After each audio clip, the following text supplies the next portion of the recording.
नमस्कार मित्रों, मैं हनुमान सोनी एचपीएस एजुटेक यूट्यूब चैनल पर जोधपुर राजस्थान से आपके साथ फिर से हाजिर हूँ। साथियों, आपको लगातार क्लासें हमारे इस चैनल पर मिल रही होगी और दोस्तों, अगर आपको पढ़ने में बड़ा ही मज़ा आ रहा है तो अपने इस भाई का मनोबल बढ़ाने के लिए चैनल को सब्सक्राइब जरूर करें। साथियों, अभी चैनल पर सब्सक्राइबर नहीं हो रहे हैं और इसकी बड़ी कमी लग रही है मेरे को। शायद मुझे ऐसा महसूस होता है कि हमारे अंदर कुछ न कुछ अभी तक कमी है। अगर आपको दोस्तों कुछ कमी लग रही है तो कमेंट कीजिएगा और दोस्तों पसंद आ रही है तो लाइक करें और चैनल को ज़्यादा से ज़्यादा सब्सक्राइबर करें ताकि इस प्लेटफॉर्म पर एक बड़ी टीम दोस्तों खड़ी कर सके। चलिए दोस्तों, हम वर्ल्ड ज्योग्राफी शुरुआत की थी और वर्ल्ड ज्योग्राफी में महाद्वीप और महासागर अपन पढ़ रहे थे। कल हमने दोस्तों वर्ल्ड ज्योग्राफी में इनका परिचय देखा था और परिचय के साथ साथ हमने कितने महाद्वीप है, कितने महासागर है, उनकी क्या विशेषता है, उनकी उत्पत्ति कैसे हुई, इन सभी के बारे में हमने कल ऊपर तौर पर देखा था। दोस्तों, हम ध्यान रखिएगा, कोई हवलदार की तैयारी नहीं कर रहे हैं, कोई फोर्थ ग्रेड की तैयारी नहीं कर रहे हैं। मैं आपको फिर से बोल रहा हूं, आप इस भाई पर विश्वास कीजिए और दोस्तों बहुत ही गहराई से सुनिए, नोट्स बनाइए। आपको वो जानकारी प्रोवाइड करवा देंगे जो एक ऑफलाइन वातावरण में मिलती है। बस आप थोड़ा विश्वास रखिएगा। और मैं फिर से बोल रहा हूं दोस्तों, 15-20 मिनट के वीडियो में मैं जानकारी प्रोवाइड नहीं करवा सकता। हम शुरुआत करेंगे, मान लो एशिया महाद्वीप। दोस्तों, एशिया महाद्वीप के अंतर्गत आपको कम से कम 3 क्लासें मिलेगी, लगभग 2.5 घंटे तो बैठना ही पड़ेगा, तब जाकर एशिया महाद्वीप में बहुत कुछ सीखने को मिलेगा। तो आप विश्वास रखिएगा, आप पीसीएस की तैयारी कर रहे हो, चाहे फर्स्ट ग्रेड ज्योग्राफी की तैयारी कर रहे हो, चाहे यूपी टेट, सी टेट, किसी भी एग्जाम की तैयारी कर रहे हो और वर्ल्ड ज्योग्राफी उसमें रीड तक में पूछी जाती है, आप आराम से पढ़ते रहिएगा। ज्यादा समय खराब न करते हुए दोस्तों, कम टू द पॉइंट, आज अपन बात करेंगे विश्व का पहला महाद्वीप, जिसमें अपन देखेंगे दोस्तों एशिया महाद्वीप के बारे में। ध्यान से सुनिएगा, एशिया महाद्वीप, एशिया महाद्वीप के बारे में दोस्तों अपन पढ़ेंगे। जो इसकी शुरुआत हमने कल महाद्वीप और महासागरों की उत्पत्ति के बारे में आपसे बातचीत कर ली थी। बेसिक दोस्तों जो जानकारी और फैक्ट टू फैक्ट है वो मैं आपके सामने एक बार रख देता हूं, ध्यान से समझिएगा। हम आपके सामने बाकायदे मैप भी लेकर आएंगे, बताएंगे आपको। दोस्तों, एशिया महाद्वीप जो है विश्व के 7 महाद्वीपों में सबसे बड़ा महाद्वीप जो है वो एशिया महाद्वीप है। इसका क्षेत्रफल जो है वो दोस्तों 30.6% है, जो कि संपूर्ण विश्व के धरातल का 1/3 भाग है। 1/3 भाग है।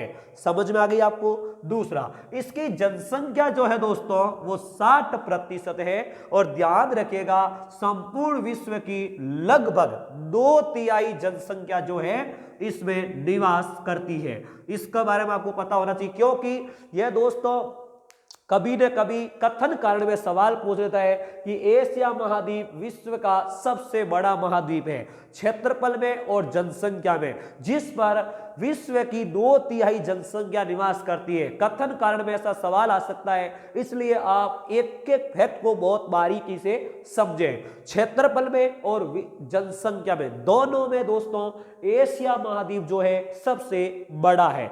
कंसेप्ट क्लियर हो गया? इसका क्षेत्रफल जो है दोस्तों वो लगभग 4.5 करोड़ वर्ग किलोमीटर है। इतना आपको जरूर याद होना चाहिए, 4.5 करोड़ वर्ग किलोमीटर है एशिया महाद्वीप का क्षेत्रफल। कंसेप्ट क्लियर हुआ? चलिए अब दोस्तों अपन बात करें तो ध्यान रखिएगा, विश्व की लगभग 35% आबादी 2 देशों में निवास करती है और वो भी दोनों ही देश जो है इसी एशिया महाद्वीप में है। कौन से देश दोस्तों? सबसे पहला है चाइना, जहां पर लगभग 19% आबादी रहती है विश्व की दोस्तों। और ध्यान रखना, दूसरा है दोस्तों भारत, जिस पर आपको मैंने बता दिया 2011 के अनुसार 17.5% जनसंख्या विश्व में भारत में है, वो भी कहां पर है? एशिया में। दोनों को इंक्लूड करें तो 35% आबादी हो जाती है। चलिए इतना जरूर याद रखें दोस्तों। अब सामान्य रूप में मैं आपको मोटा मोटा रूप में चित्र बनाकर बता देता हूं, ध्यान से सुनिएगा दोस्तों। यह जो है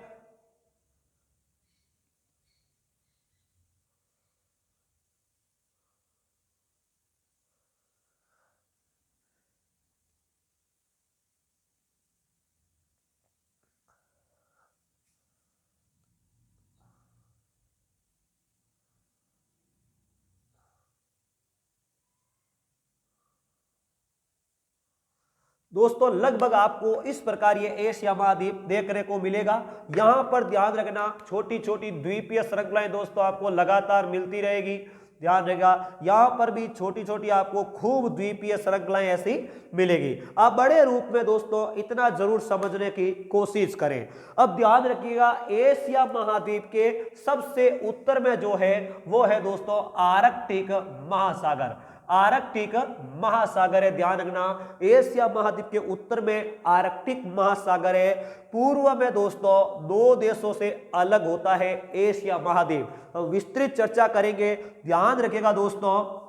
इधर जो है यूरोप महाद्वीप है, इधर यूरोप महाद्वीप है और इधर दोस्तों अफ्रीका महाद्वीप है।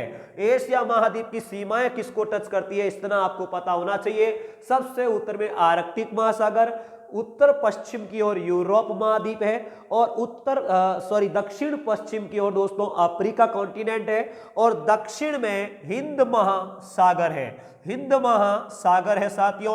और पूर्व की ओर दोस्तों ये पूरा का पूरा पैसिफिक ओशियन प्रशांत महासागर है, प्रशांत महासागर है, इतना आप ध्यान रखें। एशिया महाद्वीप के उत्तर में दोस्तों आर्कटिक महासागर, पश्चिम की ओर पूर्व की ओर प्रशांत महासागर। और प्रशांत महासागर की अगर आपको पूछ ले तो प्रशांत महासागर का कौन सा किनारा, ध्यान रखिएगा प्रशांत महासागर का पश्चिमी सिरा जो है वो एशिया महाद्वीप के पूर्व की ओर लगता है और उधर वाला जो सिरा है, पृथ्वी हालांकि गोल है साथियों, तो उधर वाला जो सिरा है वो अमेरिका के लगता है। इधर ध्यान रखना उत्तरी पूर्व उत्तर पश्चिम में यूरोप आ गया और दक्षिण पूर्व में अफ्रीका, नीचे हिंद महासागर है ही है दोस्तों। यह जो है एशिया महाद्वीप की चार दीवारी, आपको इतना पता होना चाहिए। अब दोस्तों ध्यान से सुनिएगा, एशिया महाद्वीप जो है वो एशिया महाद्वीप का ध्यान से सुनिएगा सबसे बड़ा देश जो है रशिया, जिसे अपन रूस के नाम से जानते हैं। ध्यान रखना दोस्तों, सामान्य रूप में मैं आपके सामने एक नाम लिख रहा हूं, उसको आप समझिएगा।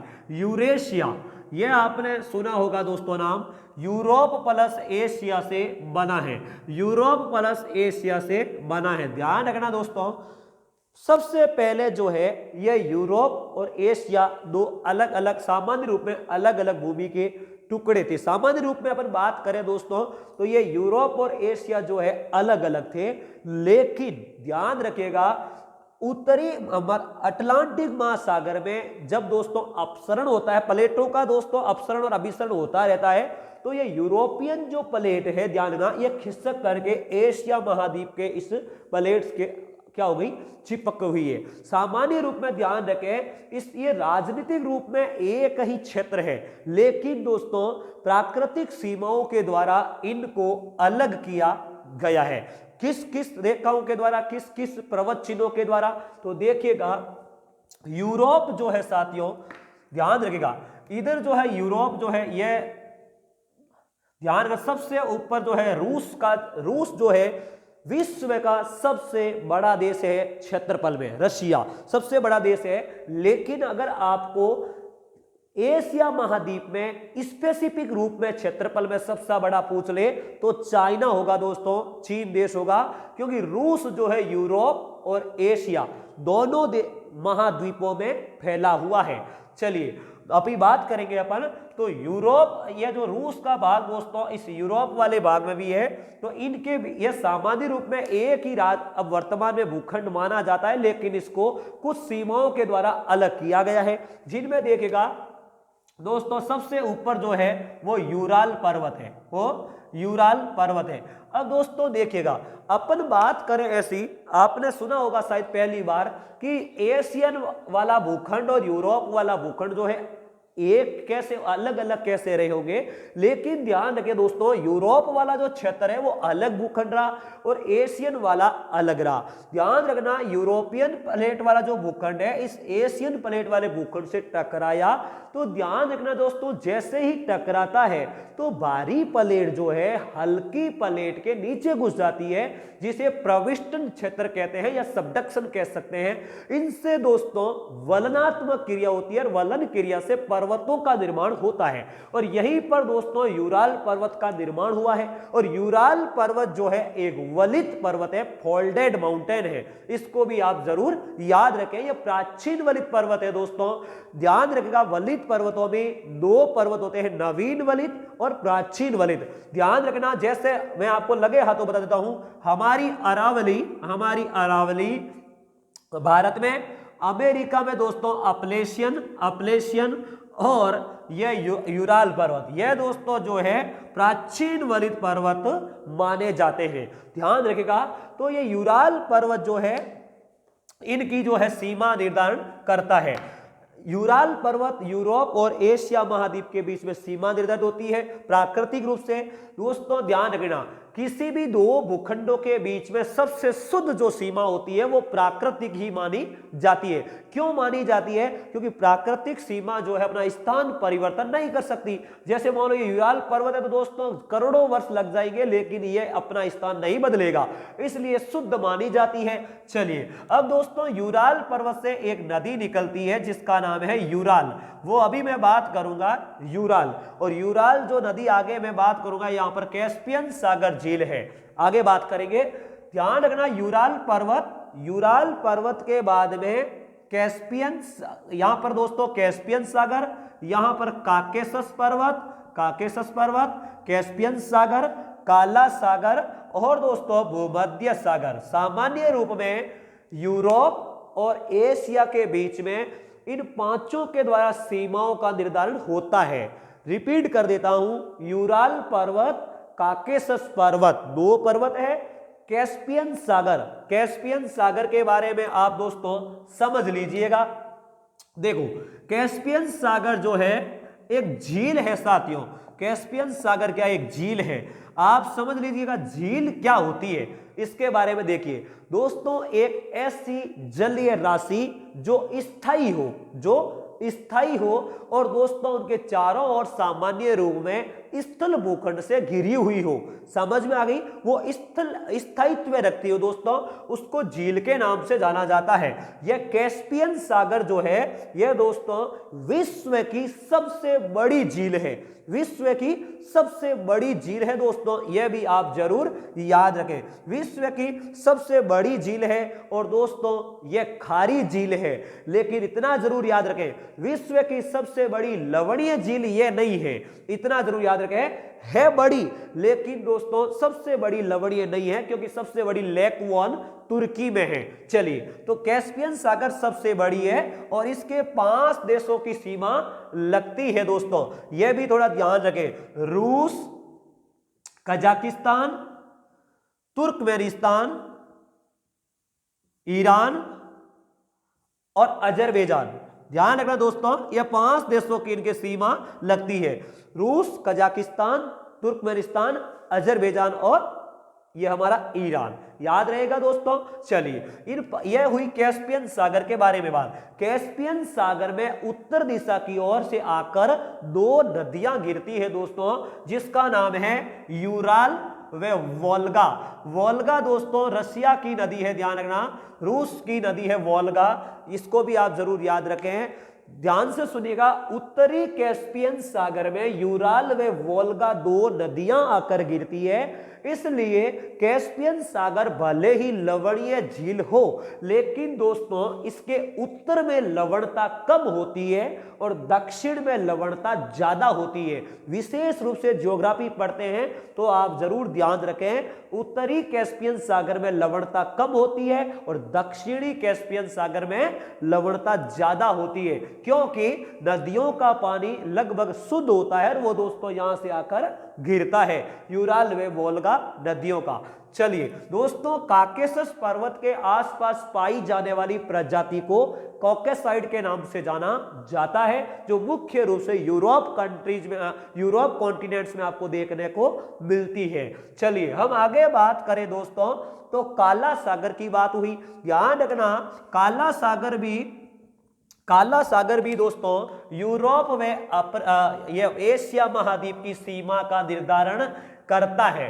ध्यान रखिएगा, काला सागर में यूरोप महाद्वीप से 4 नदियां आकर गिरती है दोस्तों। ये थोड़ा ध्यान रखिएगा, आप काला सागर की बात कर रहा हूं। काला सागर में आप इन एक एक बातों को नोट कर लीजिए दोस्तों। काला सागर में यूरोप महाद्वीप से 4 नदियां आकर गिरती है, जिनको आप जरूर याद रखें। सबसे पहली है डॉन, दूसरी है दोस्तों डेन्यूब, सर्वाधिक देशों में बहने वाली नदी डेन्यूब, डॉन, डेन्यूब, दीपर और दोस्तों निस्टर। इन नदियों को आप जरूर याद रखें। ये चारों नदियां काला सागर में आकर गिरती है। समझ में आ गई होगी बात आपको। तो पहला यूराल पर्वत, दूसरा काकेशस पर्वत, तीसरी कैस्पियन सागर झील, चौथी दोस्तों का हमारा ये काला सागर, और पांचवा जो है दोस्तों आगे चलकर भूमध्य सागर, जो हालांकि अटलांटिक महासागर का भाग है, लेकिन कुछ पार्ट जो है एशिया का सीमा निर्धारण करता है। ठीक है दोस्तों, ध्यान रखिएगा। भूमध्य सागर के पास में तुर्की देश है दोस्तों, इसको आप समझिएगा। तुर्की देश, एक एक बात आपको एशिया के सामने रखेंगे। एशिया महाद्वीप के 2 देश हैं दोस्तों, जो 2 महाद्वीपों में फैले हुए हैं। रिपीट कर रहा हूं, एशिया महाद्वीप के 2 देश हैं जो 2 महाद्वीपों में फैले हुए हैं। कौन कौन से हैं? सबसे पहले है दोस्तों रूस, और दूसरा है हमारा तुर्की, जिन्हें टर्की भी कह सकते हैं। समझिएगा, रूस की राजधानी दोस्तों मास्को है। हम सबसे पहले रूस के बारे में कुछ खास देख लेते हैं। देखिए साथियों, अगर दोस्तों एक एक देश के बारे में विस्तृत जानकारी देनी शुरू कर दी तो एक देश में भी लगभग 10 घंटे बन सकता है, लेकिन अपन पढ़ रहे हैं महाद्वीप और महासागर, इसलिए आपको स्पेसिफिक जानकारी देने का प्रयास करूंगा जितनी एग्जाम के लायक बनती है। चलिए हम बात कर रहे हैं दोस्तों रूस के बारे में। रूस जो है क्षेत्रफल की दृष्टि से विश्व का सबसे बड़ा देश है। यह 2 महाद्वीपों में फैला हुआ है। सबसे पहले एशिया और दूसरा दोस्तों यूरोप। समझ में आ गई आप बात को दोस्तों। एशिया में जो रूस का भाग है उसको साइबेरिया के नाम से जाना जाता है। रिपीट कर रहा हूं साथियों, वापस सुन लीजिएगा। रूस जो है 2 महाद्वीपों में फैला हुआ है।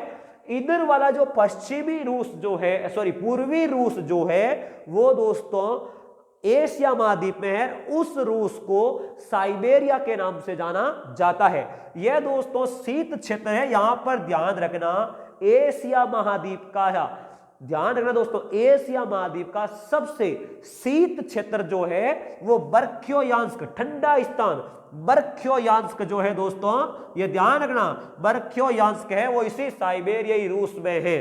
ध्यान रखना, यहां का दोस्तों तापमान -68 डिग्री सेंटीग्रेड में भी चला जाता है दोस्तों। अब आपको यह तापमान 1-2 पॉइंट ऊपर नीचे देखने को मिल सकता है। ध्यान रखना, अलग अलग गाइडों में अलग अलग देखने को मिलेगा। आप इतना जरूर याद रखें, बर्ख्योयांस्क साइबेरियाई क्षेत्र में सबसे शीत क्षेत्र है एशिया महाद्वीप का। अब दोस्तों अलग अलग देशों में, अलग अलग राज्यों में ठंडे क्षेत्र को इस उपाधि के नाम से जाना जाता है। जैसे मैं आपके सामने बात करूं, राजस्थान का बर्ख्योयांस्क किसे कहते हैं? तो जो राजस्थान में सबसे ठंडा क्षेत्र होगा, जैसे माउंट आबू, तो दोस्तों माउंट आबू जो है वो राजस्थान का क्या कहलाएगा? बर्ख्योयांस्क कहलाएगा। दोस्तों आपने सुना होगा पक्षियों की स्वर्ग स्थली भरतपुर में जो केवलादेव घना पक्षी अभयारण्य है, शीतकाल में इसी क्षेत्र साइबेरिया से, जो साइबेरियाई सारस जो है वो प्रवासी पक्षियों के रूप में भरतपुर में आते हैं। कंसेप्ट क्लियर हुआ? चलिए अगली बात करूं दोस्तों, तो ध्यान रखना, यह तो हुई दोस्तों शीत क्षेत्र वाली बात। अब दोस्तों ध्यान रखना, रूस की राजधानी जो है वो है मास्को।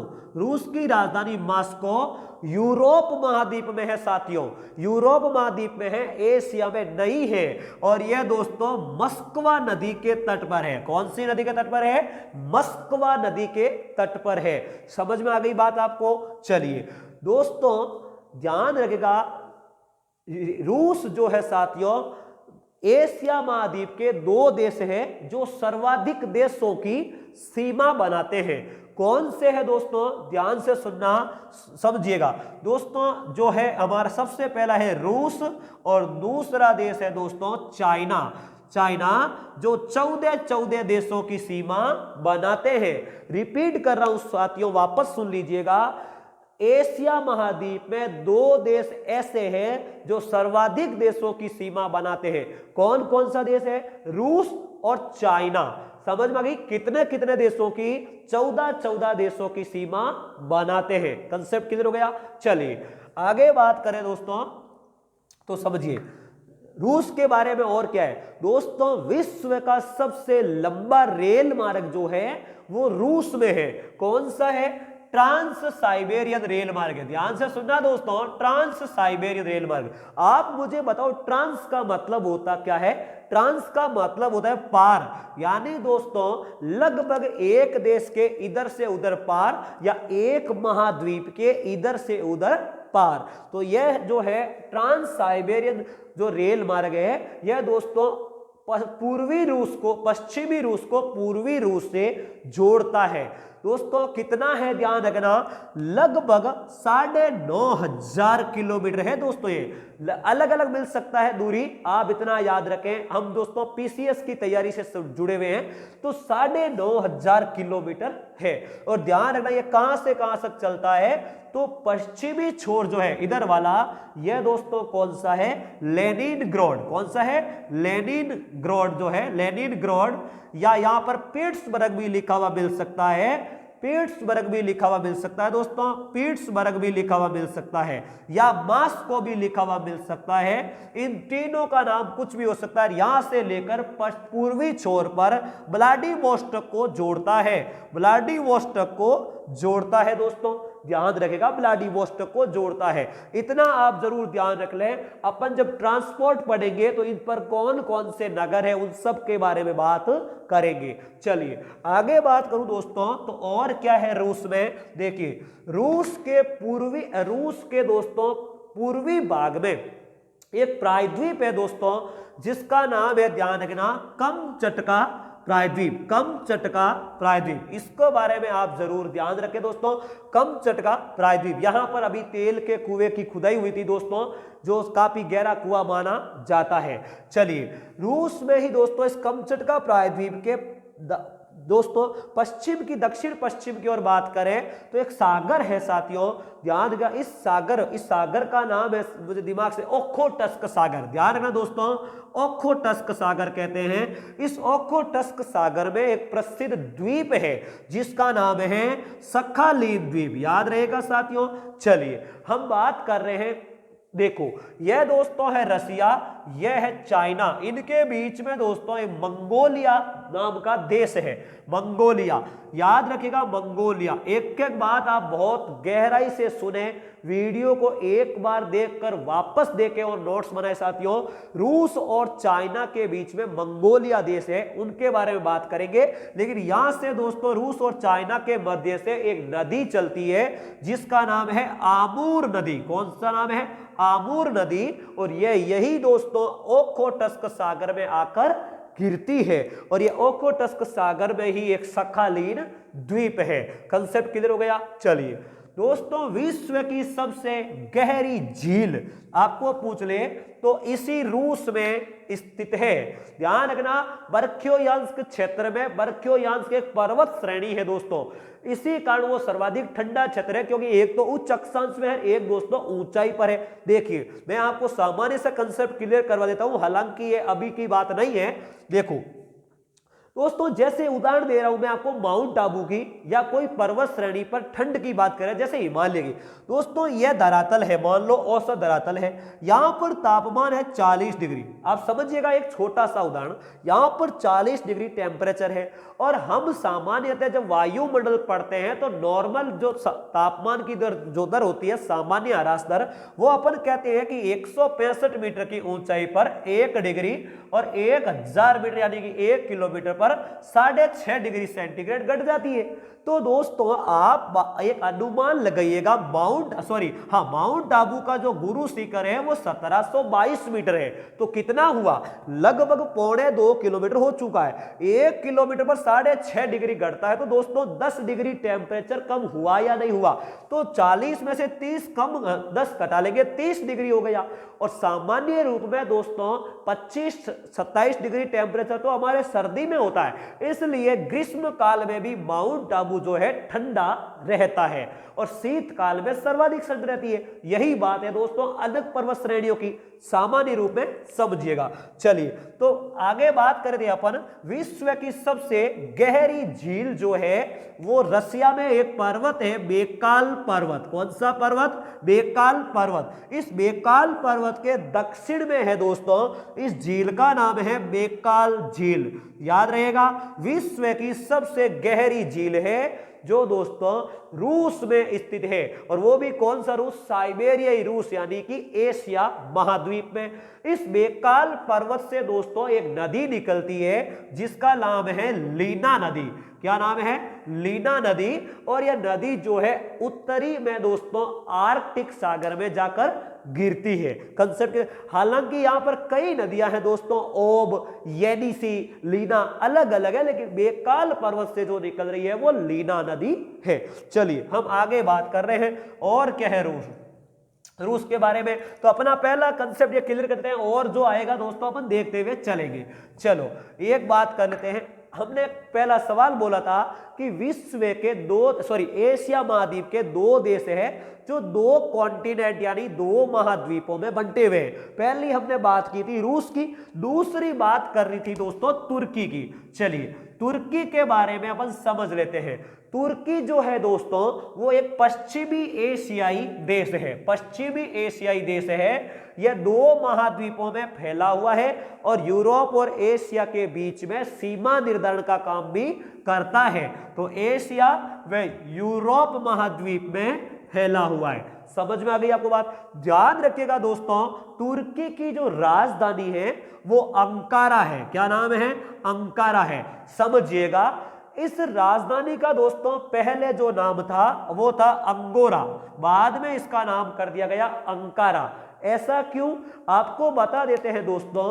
अंगोरा जो होते हैं वो 2 नस्ल होती है, एक होती है खरगोश की और एक होती है बकरी की। ध्यान से सुनना, खरगोश और बकरी, खरगोश और बकरी की 2 नस्लें होती है दोस्तों। ध्यान रखना, अंगोरा जिनसे ऊन प्राप्त होती है और वह ऊन अंगोरा ही होती है दोस्तों। हालांकि पश्मीना किस्म की बकरी भी हमारे हिमालय क्षेत्र में मिलती है, लेकिन इस खरगोश और बकरी की ऊन वाली नस्ल के नाम पर इसका नाम अंगोरा था, बाद में इसका नाम कर दिया गया अंकारा। समझ में आ गई बात आपको दोस्तों। यह अंकारा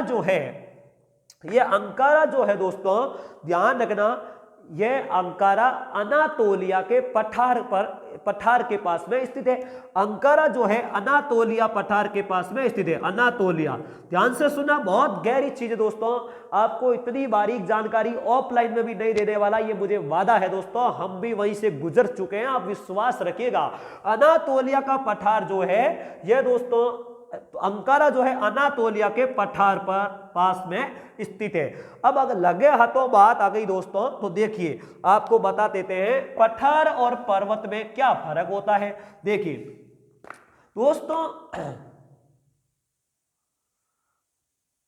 यह इस प्रकार ध्यान रखना, जो श्रेणियां होती है यानी धरातल से सर्वाधिक ऊंचाई वाली, या अपन पर्वत श्रेणी की बात करें, ऊंचाई ज्यादा होती है और ऊपर से नुकीला होता है, वो कहलाता है पर्वत। लेकिन सामान्य रूप में धरातल से 600 मीटर के लगभग ऊंचा हो और दोस्तों ऊपर से सपाट हो, उसे अपन पठार के नाम से जाना जाता है।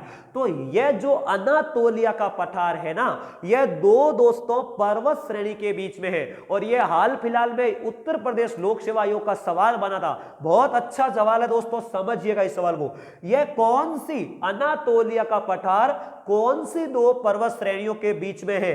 तो पहली श्रेणी है दोस्तों पोंटिक पर्वत श्रेणी, और दूसरी दोस्तों है टैग्रोस। ध्यान रखना, पोंटिक और टैग्रोस, ऐसा कुछ नाम है दोस्तों, मैं दिमाग से मिस कर रहा हूं। पेंटिक और टैग्रोस पर्वत श्रेणी ऐसा कुछ नाम है, सॉरी टॉरस पर्वत श्रेणी दोस्तों, पोंटिक व टॉरस पर्वत श्रेणी के मध्य में जो हमारा है वो दोस्तों पठार है हमारा पोंटिक पठार। यह दोस्तों दिमाग से भी सो गया था, वो एल्बुर्ज और जैग्रोस के बीच में हमारा ईरान का पठार है, लेकिन पोंटिक व टॉरस पर्वत श्रेणियों के बीच में अनातोलिया का पठार है, और इस अनातोलिया के पठार के पास में ही अंकारा तुर्की की राजधानी है। दोस्तों इस अनातोलिया के पठार के पूर्वी भाग में एक दोस्तों पर्वत श्रेणी है, ये इस पठार के पूर्वी भाग में एक पर्वत श्रेणी है, ध्यान रखना। इस पर्वत श्रेणी को अपन कहते हैं आर्मेनिया की गांठ। यह सवाल भी काफी बार एग्जामिनर का फेवरेट बन जाता है, आर्मेनिया की गांठ कहते हैं। ध्यान रखना यह पर्वत श्रेणी दोस्तों ऊंचाई में थोड़ी ज्यादा है, इसलिए दोस्तों यह क्षेत्र जो है ठंडा है, इसलिए टर्की का साइबेरिया आर्मेनिया की गांठ को कहते हैं। टर्की का साइबेरिया आर्मेनिया की गांठ को कहते हैं। कंसेप्ट किधर हो गया? चलिए हम बात कर रहे हैं दोस्तों आगे की ओर। यह तो हुई दोस्तों हमारे एशिया महाद्वीप के दो देश जो दो भागों में फैले हुए हैं, और यूरोप और एशिया की बात कर रहे थे।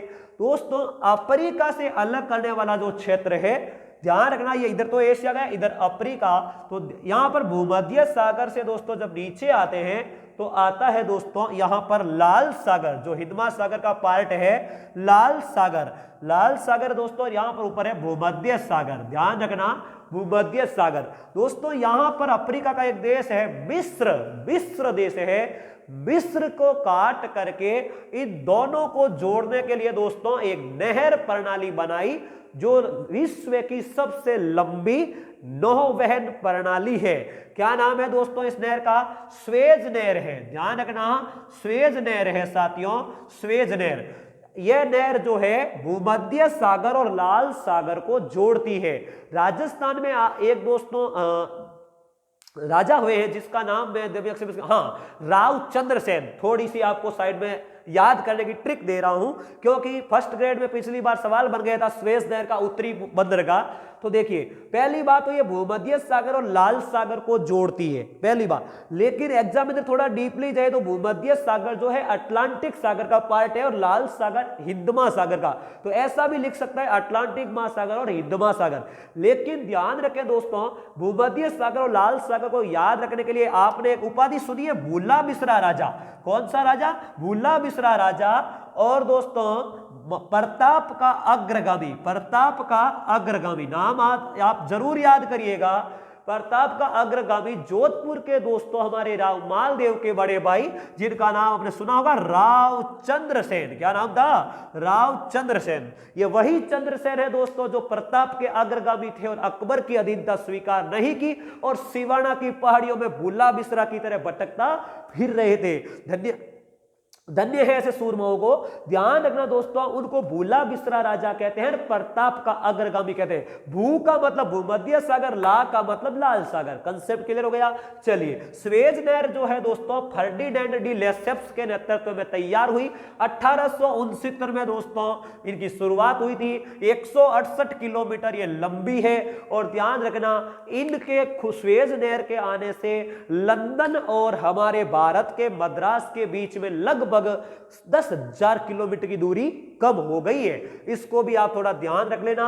स्वेज नहर में दोस्तों जो है इसमें 3 झीलें भी है, मंजला, टिम्सा, ग्रेट बियर, उत्तर से दक्षिण की ओर। इनका उत्तरी बिंदु बंदरगाह जो है वो पोर्ट शहीद है, दक्षिणी बिंदु पोर्ट सहेज है, स्वेज है, पोर्ट स्वेज है। पोर्ट का मतलब बंदरगाह या पतन कह सकते हैं, वो बाद की बात है। चलिए अपन आ जाते हैं। यह तो हुई दोस्तों, मैं कह रहा था यह दोस्तों स्वेज नहर और लाल सागर अफ्रीका और एशिया के बीच को अलग करते हैं। चलिए हम आगे बात करें दोस्तों, तो देखो समझिएगा इस क्षेत्र को आप। बहुत सी बारीकी जानकारी दोस्तों, ज्योग्राफी को अपन मैप से पढ़ेंगे, बहुत बड़ा आनंद आएगा। आप निश्चित रहे हमारे साथ, जुड़िए तो सही। चलिए दोस्तों अपन जो एशिया महाद्वीप है, एशिया महाद्वीप के 2-3 उपनाम भी है। कौन से? देखो सबसे पहले जिसे कहते हैं महाद्वीपों का महाद्वीप, महाद्वीपों का महाद्वीप। क्यों कहते हैं? क्योंकि यह क्षेत्रफल में सबसे बड़ा महाद्वीप है। इसलिए इसको महाद्वीपों का महाद्वीप कहते हैं। दूसरा दोस्तों इसी का नाम है कॉन्टिनेंट ऑफ कॉन्ट्रैक्टस। कॉन्टिनेंट, यह कभी कभी पूछ देता है कॉन्टिनेंट ऑफ कॉन्ट्रास्टस, कॉन्ट्रास्टस, ध्यान रखना कॉन्ट्रास्टस। कोई शब्द में फर्क हो दोस्तों ऐसी वर्तनी में और शुद्ध उच्चारण हो जाए तो आप निश्चित रहें, इतना आप कॉमन साइंस, आप पीसीएस की तैयारी कर रहे हो, कोई चपरासी की नहीं। Continent of contrasts. तीसरा दोस्तों इसे सभ्यताओं का पालना, सभ्यताओं का पालना और सभ्यताओं का पालना, क्योंकि दोस्तों एशिया महाद्वीप में सर्वाधिक नदियों के किनारे कई प्रकार की सभ्यताएं फैली। जैसे मैं आपको बताऊं, भारत में सिंधु नदी के किनारे सिंधु घाटी की सभ्यता, दजला और फरात जिसे दोस्तों टिग्रिस और यूफ्रेट्स नदियां कहते हैं, उनके किनारे मेसोपोटामिया की सभ्यता। इसी प्रकार हमारे चाइना की दोस्तों इंका सभ्यता, कई प्रकार की जो सभ्यताएं हैं वो हमारे एशिया महाद्वीप में फैली। दोस्तों धर्मों की भूमि, धर्मों की भूमि कहते हैं इसको, यह भी थोड़ा ध्यान रखना। धर्मों की भूमि क्यों कहते हैं दोस्तों? क्योंकि हमारी मानव जाति जो होमोसेपियंस प्रणाली है, इसमें अनेक प्रकार के जो धर्म होते हैं। तो एशिया महाद्वीप में दोस्तों आपको लगभग काफी धर्म देखने को मिलेंगे। जैसे देखिएगा, हम बात करें भारत की, तो भारत में दोस्तों हिंदू धर्म, बौद्ध धर्म, जैन धर्म, यह केवल भारत में ही नहीं, भारत के निकटवर्ती देशों में भी फैले, तो यह धर्म थे दोस्तों। इसी प्रकार अपन बात करें तो ध्यान रखना, जापान की बात कर लूं तो जापान में शिंटो धर्म फैला था। इस ये याद रखना दोस्तों, कभी कभी वनडे एग्जाम में ऐसे सवाल भी अपन की कमजोरी को मजबूत कर देते हैं, इसको भी आप ध्यान रखिएगा। तीसरी बात करूं साथियों तो हमारे, आपने सुना होगा यरूशलेम का नाम, यरूशलेम का नाम सुना होगा, पवित्र भूमि जिन्हें कहते हैं। कहीं पर आपको जेरूशलेम भी लिखा हुआ मिलेगा। वर्तमान में दो देशों की राजधानी हो गया है, एक तो इजराइल, एक फिलिस्तीन, इन दोनों की राजधानी यरूशलेम है। याद रखिएगा इसको पवित्र भूमि कहते हैं। क्यों भाई? क्योंकि यहां पर 3 धर्मों की भूमि रही है, और वो भी तीनों ही दोस्तों धर्मों की बहुत ही पवित्रता के कारण इसको पवित्र भूमि के नाम से जानते हैं। कौन कौन से धर्म दोस्तों? ईसाई धर्म, ईसा मसीह की दोस्तों कर्मस्थली रही है यहां पर, ध्यान रखना। दूसरी इस्लाम धर्म, पैगंबर साहब की जन्नत गए थे दोस्तों यहां पर, इस्लाम धर्म, वो भी ध्यान रखना। यहूदी धर्म की दोस्तों प्राचीन यहां पर यहूदी धर्म का प्राचीन जो है मंदिर में अपन कह सकता हूं धर्म यहां पर रहा था। तो ईसाई, इस्लाम, यहूदी, जैन, हिंदू, बौद्ध, शिंटो, ये सभी प्रकार के धर्म हमारे एशिया महाद्वीप में पनपे, इसलिए इसको धर्मों की भूमि के भी नाम से जाना जाता है। तो ये दोस्तों जानकारी भी आप जरूर याद रख लें। चलो अब दोस्तों मैं बात करूं तो एशिया महाद्वीप में लगभग 50 देश है। अब आपको कहीं पर 49 लिखा हुआ मिल सकता है, कहीं पर 51 मिल सकता है। सामान्य रूप में आप ध्यान रखें 50 देश है एशिया महाद्वीप में। कितने हैं? 50। कहीं पर आपको 51 भी लिखा हुआ मिल सकता है। तो आप दोस्तों आपको इतना तो ध्यान होना चाहिए कि लगभग कितने देश है, तो 50 देश है एशिया महाद्वीप में। और इनको दोस्तों अपन सामान्य रूप में अलग अलग सीरीज में बांटेंगे। सबसे पहले उत्तरी एशिया के देश, मुख्य देशों की दोस्तों राजधानियां भी याद होनी चाहिए। उत्तरी एशिया की बात करूं तो सबसे बड़ा हमारा रूस और राजधानी मॉस्को है। दूसरा दोस्तों चाइना, जिसकी राजधानी बीजिंग है। तीसरी दोस्तों ताइवान देश है, जिसकी राजधानी ताइपे है साथियों, ताइपे है, याद रखना। चौथी दोस्तों मंगोलिया देश है, और मंगोलिया की राजधानी दोस्तों उलान बतोर है, यह भी ध्यान रखना, उलान बतोर है। पांचवी दोस्तों हमारा जापान है। उत्तरी एशिया की बात कर रहा हूं साथियों, उत्तरी एशिया में जापान है। याद रखें, आवाज पर आपको शायद लिखा हुआ नहीं दिख रहा होगा, लेकिन आवाज पर ज्यादा ध्यान दें। जापान है दोस्तों, जापान की राजधानी है हमारी टोक्यो है दोस्तों, ध्यान रखना, टोक्यो जापान की राजधानी है, टोक्यो। और दोस्तों इसी प्रकार जो है हमारे, देखो ये इन देशों के बारे में आप जरूर ध्यान रखें। यह दोस्तों उत्तरी एशियाई देश है, उत्तरी एशिया, जैसे रूस, चीन, ताइवान, मंगोलिया और जापान, इनके बारे में आपको पता होना चाहिए। फिर दोस्तों अपन जो है मध्य एशियाई देशों के बारे में बात कर लेते हैं।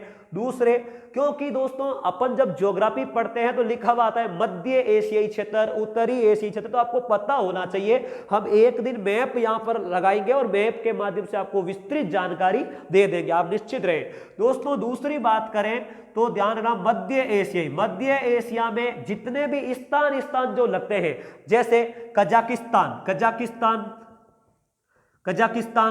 ताजिकिस्तान, तुर्किस्तान, उज्बेकिस्तान, ये जो ऐसे देश, किर्गिस्तान, ये जो ऐसे देश जो है 4-5 दोस्तों, उनको मध्य एशियाई देशों में रखा जाता है। तीसरे जो है दोस्तों पश्चिमी एशियाई देश, जिनमें दोस्तों जितनी भी अरब कंट्रीज, ईरान है, इराक है, सऊदी अरब है, बेरूत है, लेबनान है, यूएई, यूनाइटेड दोस्तों संयुक्त अरब अमीरात वाला है, कतर है, इस प्रकार के जो देश है वो सब पश्चिमी एशियाई देशों में माने जाते हैं। चलिए, चौथे जो देश है दोस्तों वो दक्षिणी देश है। कौन सा देश है? दक्षिणी देश। दक्षिणी देश में दोस्तों आप इतना याद रखें, हमारा भारत और भारत के पड़ोसी देश, जिनमें आप किसको छोड़ दीजिएगा?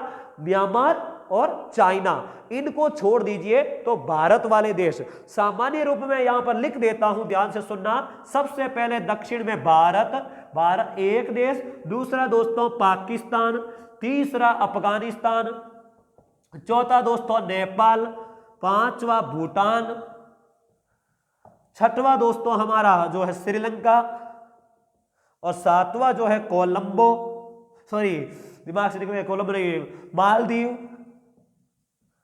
और आठवां दोस्तों बांग्लादेश। ध्यान रखना, भारत के पड़ोसी देशों में साथियों हम म्यांमार और चाइना को नहीं गिनेंगे, और ये दक्षिणी देशों में, दक्षिणी एशियाई देशों में आएगा। टोटल 8 देश है। इन 8 देशों ने दोस्तों आपस में एकता रखने के लिए, ध्यान से सुनना, 8 देशों ने आपस में एकता रखने के लिए एक दोस्तों संगठन की स्थापना की थी। कब की थी? 8 दिसंबर 1985 को की थी। शायद आपको याद होगा, दक्षेश जिन्हें कहते हैं, या सार्क के नाम से की थी 8 दिसंबर 1985 को, जिनमें 8 देश है। अफगानिस्तान बाद में शामिल हुआ था।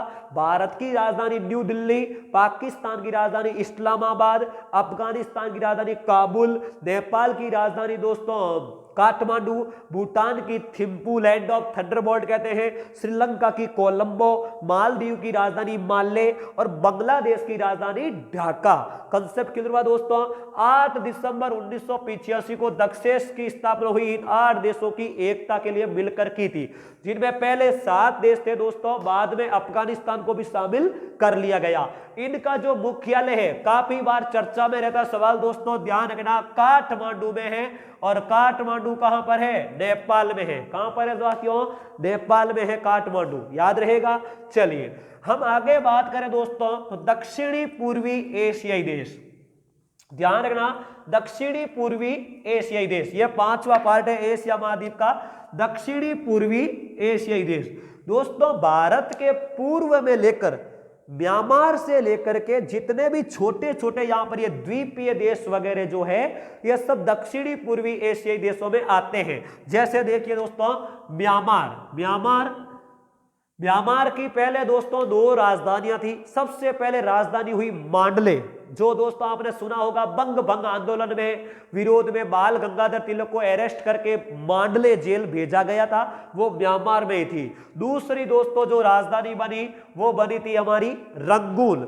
आपको पता है उसको आज दोस्तों यांगून के नाम से जानते हैं। 1857 की जब क्रांति होती है, उस क्रांति में बहादुर शाह जफर जो द्वितीय थे, उनकी दोस्तों पुत्रों का कत्लेआम करके उनको और उनकी पत्नी को कहां पर भेज दिया गया? रंगून भेज दिया गया। आपने वो गाना भी तो सुना होगा, मेरे पिया गए रंगून, तो ये वही रंगून जो है म्यांमार की राजधानी।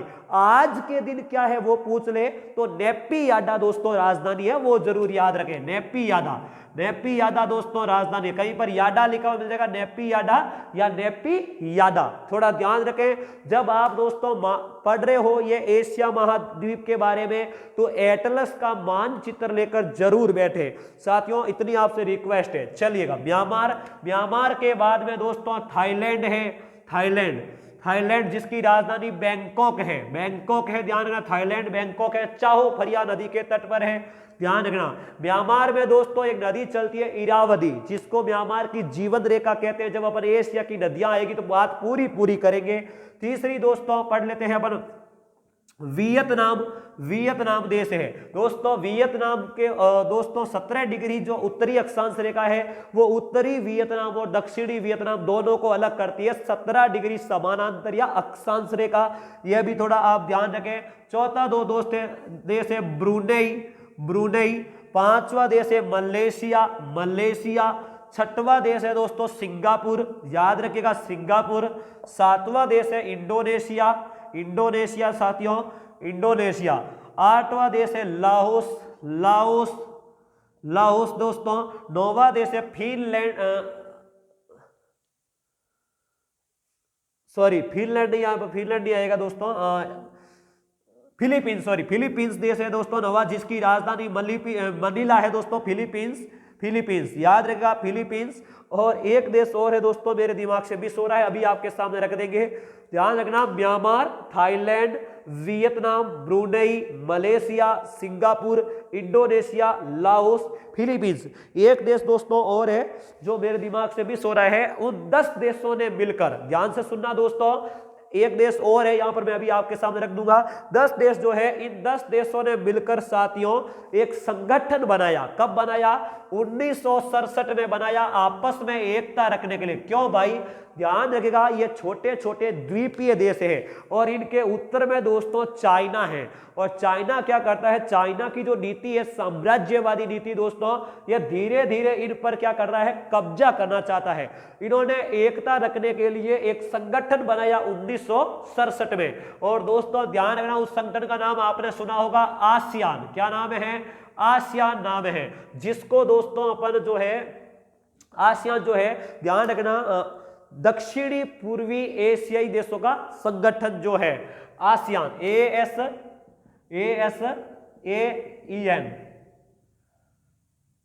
ऐसा कुछ नाम है दोस्तों, एशियन,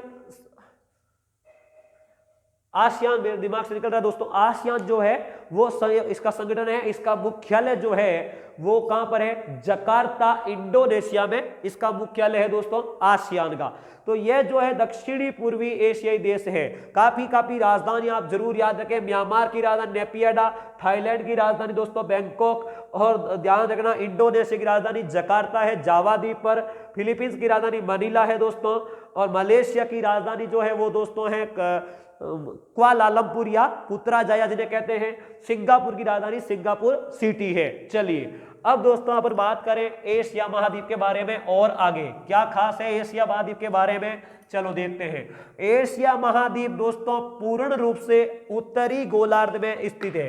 कल मैंने आपको बताया था विषुवत रेखा से उत्तरी वाला भाग उत्तरी गोलार्ध, दक्षिण वाला भाग है जो दक्षिणी गोलार्ध। याद रहे एशिया महाद्वीप जो है वो दोस्तों उत्तरी गोलार्ध में है, लेकिन भूमध्य रेखा जो है दोस्तों 2 द्वीपीय देशों से होकर एशिया महाद्वीप को छूती है। एशिया महाद्वीप अछूता नहीं है, 2 द्वीपीय देशों को छूती है इक्वेटर लाइन। याद रखना दोस्तों एशिया महाद्वीप से तीनों मुख्य वर्त जो है गुजरते हैं। 0 डिग्री विषुवत रेखा, 23.5 डिग्री कारक रेखा, 67.5 डिग्री आर्कटिक वर्त, तीनों ही अक्षांश जो है एशिया महाद्वीप से गुजरते हैं। ध्यान रखना एशिया महाद्वीप विषुवत रेखा पर 2 देश है दोस्तों, एक का नाम है मालदीव, एक का नाम है मालदीव, जिसकी राजधानी है साथियों माले, याद रहेगा माले राजधानी है।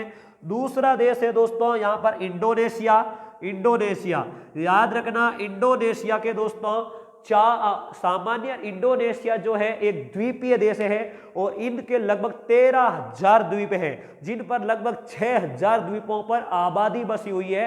इनमें दोस्तों 5-6 जो है मुख्य द्वीप है। मैं यहां पर बता रहा हूं दोस्तों पूर्व से पश्चिम की ओर इंडोनेशिया के द्वीप, ध्यान रखना इंडोनेशिया के पश्चिम से पूर्व की ओर द्वीप बता रहा हूं। सबसे पहले आता है दोस्तों सुमात्रा, सुमात्रा यह विषुवत रेखा पर है, लेकिन दोस्तों जावा जो है वो नहीं है। जावा द्वीप जो है दोस्तों ध्यान रखना ये दक्षिण में है, इसी ये इंडोनेशिया का हृदय स्थल कहलाता है। ध्यान रखना, इस पर ही राजधानी है दोस्तों इंडोनेशिया की राजधानी जकार्ता, जावा द्वीप पर है। कभी कभी आपको दोस्तों एग्जामिनर क्या करता है, कंप्यूटर का एक सवाल दे देता है, निम्न में से कौन सी भाषा नहीं है, यह जावा भाषा नहीं है, ध्यान रखना। चलिए तीसरी दोस्तों जो आता है सुमात्रा, जावा, बोर्नियो। बोर्नियो आपने नाम सुना होगा दोस्तों, बोर्नियो यह एक द्वीप है इंडोनेशिया का जो विश्व का तीसरा बड़ा द्वीप है। याद रहेगा साथियों, विश्व का तीसरा बड़ा द्वीप है यह बोर्नियो। तो पहले दो कौन से है, सबसे बड़ा द्वीप जो है दोस्तों वो तो है ग्रीनलैंड। अमेरिका का भाग होने के बावजूद भी यूरोपियन कंट्रीज का अधिकार है इस पर, डेनमार्क का, ध्यान रहेगा। दूसरा दोस्तों जो है न्यू गिनी, क्या नाम है, न्यू गिनी द्वीप है, न्यू गिनी द्वीप है। और तीसरा हमारा है बोर्नियो, बोर्नियो ये दोस्तों घटते क्रम में आप जरूर याद रखें। और चौथा द्वीप जो है दोस्तों उसका नाम है मेडागास्कर, मेडागास्कर। ये मेडागास्कर कहां पर है, यह मेडागास्कर साथियों है हमारे हिंद महासागर में, अफ्रीका के पास में। चलिए इस बोर्नियो द्वीप पर 3 देशों का अधिकार है दोस्तों, कौन कौन सा, एक का नाम है मलेशिया, मलेशिया, मलेशिया की राजधानी कुआलालंपुर या पुत्राजाया जो है, ध्यान रखना। मलेशिया, मलेशिया मलाया प्रायद्वीप का एक भाग है, तीनों ओर से घिरा हुआ, तीनों ओर जल से घिरा हुआ स्थलीय भाग प्रायद्वीप कहलाता है, पेनिनसुला कहलाता है, ध्यान रखना। मलेशिया का अधिकार है। यहां पर दोस्तों ब्रुनई का अधिकार है, ब्रुनई देश का अधिकार है। इंडोनेशिया का दक्षिण की ओर अधिकार है ये बोर्नियो पर। चौथा जो ये बोर्नियो इक्वेटर लाइन पर है दोस्तों। चौथा जो द्वीप है उसका नाम है देखो सुमात्रा, जावा, बोर्नियो, सुरावेसी। अगले का नाम है सुरावेसी, यहां पर फेमस द्वीप है साथियों। और ये पांचवा द्वीप जो है मैं आपको यहां पर मिटा रहा हूं, ध्यान से सुनना, सुमात्रा, जावा, बोर्नियो, सुरावेसी। और यहां पर दोस्तों एक न्यूगिनिया करके द्वीप है जो 2 भागों में विभाजित है। न्यूगिनिया का पूर्वी पश्चिमी भाग तो देखो यह जो है सुमात्रा, जावा, बोर्नियो, सुरावेसी और दोस्तों यहां पर है न्यूगिनिया, न्यूगिनिया ध्यान रखना, जिनका पश्चिमी भाग जो है वो पापुआ गणराज्य के नाम से एरियन जाया कहलाता है, एरियन जाया, एरियन जाया कहलाता है। और पूर्वी भाग जो है साथियों वो पापुआ न्यूगिनिया कहलाता है, पापुआ न्यूगिनिया कहलाता है। पापुआ न्यूगिनिया के आगे दोस्तों ऑस्ट्रेलिया आ जाता है। तो पापुआ न्यूगिनिया द्वीप और ऑस्ट्रेलिया के बीच में एक सागर है साथियों, रिपीट कर रहा हूं, न्यूगिनिया द्वीप और ऑस्ट्रेलिया के बीच में एक सागर है जिसका नाम क्या है, आरापुरा सागर। क्या नाम है, आरापुरा सागर, याद रहेगा साथियों। चलिए हम आगे बढ़ते हैं। तो ये तो हुई इंडोनेशिया के बारे में बात। इंडोनेशिया दोस्तों ध्यान रखना सबसे बड़ा विश्व में मुस्लिम आबादी वाला देश है, एक द्वीपीय देश है, 13,000 द्वीपों पर बसा हुआ है, जिसकी राजधानी जकार्ता जावा पर है। जकार्ता में आसियान का क्या है, मुख्यालय है, याद रहेगा। चलो इंडोनेशिया जो है दोस्तों क्षेत्रफल की जनसंख्या की दृष्टि से चौथा बड़ा देश है, भारत का श्रीलंका के बाद में दूसरा निकटतम समुद्री पड़ोसी देश है। और दोस्तों इंडोनेशिया जो है सर्वाधिक मुस्लिम आबादी वाला देश भी है। कंसेप्ट क्लियर हो गया, इससे ज्यादा इंडोनेशिया पर ज्यादा ध्यान नहीं देना है दोस्तों। आगे बात करूं मैं तो ध्यान रखना, हम बात कर रहे थे एशिया महाद्वीप के बारे में और कुछ। एशिया महाद्वीप का जो सर्वोच्च शिखर है वो माउंट एवरेस्ट है, माउंट एवरेस्ट दोस्तों एशिया महाद्वीप का सर्वोच्च शिखर है। चलिएगा हम बात कर लेते हैं पूरी की पूरी जानकारी। देखिएगा दोस्तों, विश्व का सबसे ऊंचा पठार जो है वो एशिया महाद्वीप में है और वो है तिब्बत का पठार, तिब्बत का पठार, याद रहेगा आपको। एशिया महाद्वीप का सर्वोच्च है ही है, लेकिन विश्व का सबसे ऊंचा पठार है तिब्बत का पठार। 5,000 मीटर ऊंचाई है इसकी, 5,000 मीटर इसकी ऊंचाई है साथियों, ध्यान रखना। इस तिब्बत के पठार पर एक मुख्य श्रेणी है दोस्तों, गांठ के आकार की अपन कह सकते हैं सामान्य रूप में पर्वतीय श्रेणी, जिनसे सामान्य रूप में दोस्तों 3 पर्वत श्रेणियां निकलती है। जो दोस्तों पाकिस्तान अफगानिस्तान की ओर जाती है उसका नाम है हिंदू कुश सुलेमान पर्वत श्रेणी, हिंदू कुश सुलेमान पर्वत श्रेणी। यहां पर जो भारत की ओर आती है दोस्तों वो हिमालय पर्वत श्रेणी, हिमालय पर्वत श्रेणी, नवीन वलित पर्वत श्रेणियां दोस्तों। और चाइना की ओर जाती है वो रहती है कुनलुन कुनलुन या तिएन सांग पर्वत श्रेणी। कुनलुन आप जरूर याद रखें, कुनलुन पर्वत श्रेणी।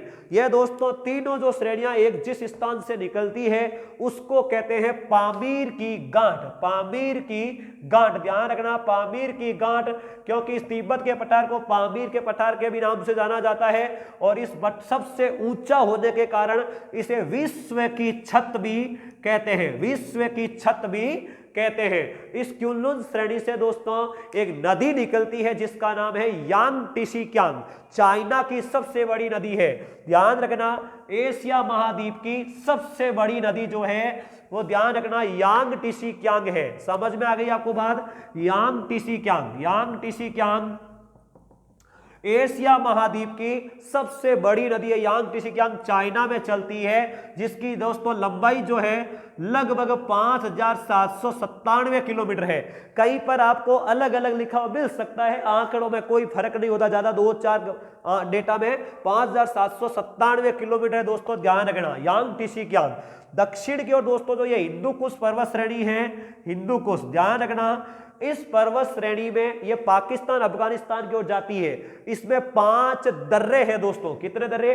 5 दर्रे जो फेमस है। कौन सा नाम है? एक का नाम है खैबर दर्रा, बोलन दर्रा, गोमल दर्रा, टोची दर्रा और कुर्रम। 5वां है दोस्तों कुर्रम। याद रखना, खैबर कोई रटी रटाई सामग्री नहीं है साथियों। आप यह मत सोचना कि रटी रटाई सामग्री आकर खड़े हो गए, ऐसा कुछ नहीं है। बहुत लंबे समय का संघर्ष यहां पर आकर खड़ा करने को बोलता है साथियों। खैबर दर्रा, बोलन दर्रा, गोमल दर्रा, टोची और कुर्रम, ये 5 जो दर्रे हैं ये हिंदू कुश पर्वत श्रेणी में पाए जाते हैं। ये खैबर बोलन दर्रे काफी चर्चित रहे दोस्तों, क्योंकि इन्हीं दर्रों से होकर अरब आक्रमणकारी, मुस्लिम आक्रमणकारी भारत पर कब्जा करते रहे। चलिए, इस हिंदू कुश पर्वत श्रेणी में एक चोटी है साथियों, पर्वत चोटी, जिसका नाम है तिरिचमीर। क्या नाम है? तिरिचमीर। वापस नाम लिख रहा हूं दोस्तों, तिरिचमीर, जरूर याद रखें, तिरिचमीर। तिरिचमीर नाम है। आपको पूछ लिया जाए हिंदू कुश पर्वत श्रेणी की सर्वोच्च चोटी कौन सी है, तो तिरिचमीर है। वही आपको पूछ लिया जाए पाकिस्तान की सर्वोच्च चोटी कौन सी है, यही तिरिचमीर है। समझ में आ गई बात आपको? चलिएगा, हम बात करें दोस्तों हिमालयन पर्वत श्रेणी। हिमालयन पर्वत श्रेणी जो इधर की ओर आती है वो लगभग 2500 किलोमीटर में फैली हुई है। 4 दोस्तों श्रेणियां हैं। सबसे ऊपर में यहाँ पर कराकोरम पर्वत श्रेणी है। कराकोरम पर्वत श्रेणी जो ट्रांस हिमालयन में आती है। ट्रांस हिमालयन में दोस्तों कराकोरम को कृष्णगिरी के नाम से भी जाना जाता है। यहीं पर ध्यान रखना, दूसरी चोटी, पहला हो गया के कराकोरम, दूसरी दोस्तों हमारी K2, दूसरी जो चोटी है वो K2 है। आपको पूछ लिया जाए वो कराकोरम में है, क्योंकि ये ट्रांस हिमालयन कहलाता है कराकोरम, और ट्रांस हिमालय का मतलब हिमालय का पार क्षेत्र। समझ में आ गई? सर्वोच्च है दोस्तों हिमालय, माने तो यही है चाइना और भारत के बीच में, जहां से चाइना ने रोड का निर्माण किया था। देखिएगा, ये K2 जो है, पहला के कराकोरम, दूसरा के पर नाम आना था दोस्तों, इसलिए K2 कर दिया। H गाडविन ऑस्टिन ने इसकी खोज की थी, इसलिए उनके नाम पर क्या नाम रख दिया? गॉडविन ऑस्टिन इसका नाम रख दिया। गॉडविन ऑस्टिन इसका नाम रख दिया था। 8611 मीटर इस चोटी की ऊंचाई है। आपको पूछ ले भारत की सर्वोच्च चोटी कौन सी है, तो यही 8611 मीटर K2 गाडविन ऑस्टिन है। समझ में आ गई बात आपको? लेकिन भारत में हिमालय की सर्वोच्च चोटी पूछे तो यहां पर दोस्तों नेपाल में है। नाम क्या है? कंचनजंगा। क्या नाम है? कंचनजंगा है दोस्तों। 8598 मीटर ऊंची है। कितनी है? 8598 मीटर ऊंची है। हिमालयन श्रेणी में भारत की सर्वोच्च चोटी है, जबकि भारत की सर्वोच्च चोटी ये है। समझ में आ गई बात आपको? तीसरी, यह दोस्तों पहली कराकोरम श्रेणी, उसके ऊपर यह बाहरी हिमालय। देखो, बाहरी हिमालय क्यों कहते हैं? इसी को वृहद हिमालय, हिमाद्री कहते हैं। फिर मध्य हिमालय को लघु हिमालय कहते हैं। सब अपन बात करेंगे, आगे आगे देखते जाओ।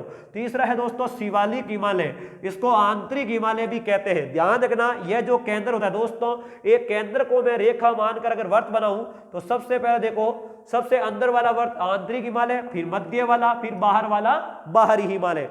इसको पर्वत पदीय हिमालय यानी सबसे तलहटी में है तो पर्वत पदीय हिमालय, शिवालिक हिमालय, निम्न हिमालय भी कहते हैं।